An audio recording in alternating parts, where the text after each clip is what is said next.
Or if the million aboliting now where I go to talk say maybe premarital sex no gas dey for a more guy because guy you go come go the knack person way get the mmiri.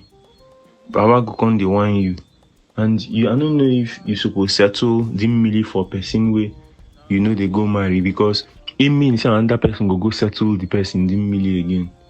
So you try no one in a pune try settle the mmiri. You try no I be just one day they enjoy. And now mostly all these girls we say we get strong baller, big baller we they their spiritual picture, their spiritual petri dish.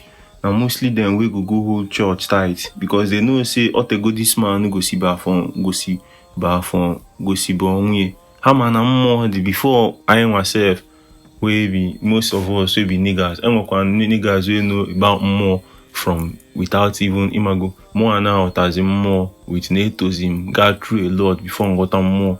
And on when they put on more go see for like you know why because you're not to look one kind like say if he like ni men one ni man bilulombo one like. And that girl now we know say she be more say something this up with her. She now no go agree make una govern more. She want kill your ass. Make una start from beginning. Uka buga ni wa guy. Uka bua yebu. Wa yebu abala when connection with more bu. Okwe ife okwe say na water. Obiazia ona abayali.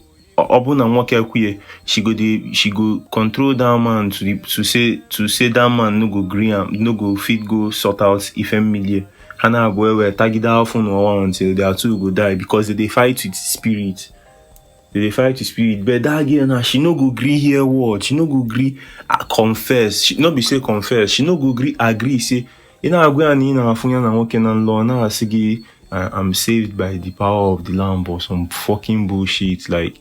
When she knows, now she since beginning of picture, now she we don't tell you say something day. So bro, me I don't know what you got. Anyway, nothing come out. So yeah, stream Eguya for to process your pain. Okay, bugan or guy. Okay, me go more I feel. Okay, so where me fe. Where so okay so Zulu more. So okay, na lie. More na go antichrist, anti-church. More na okay me fe. Okay, one movie. Christ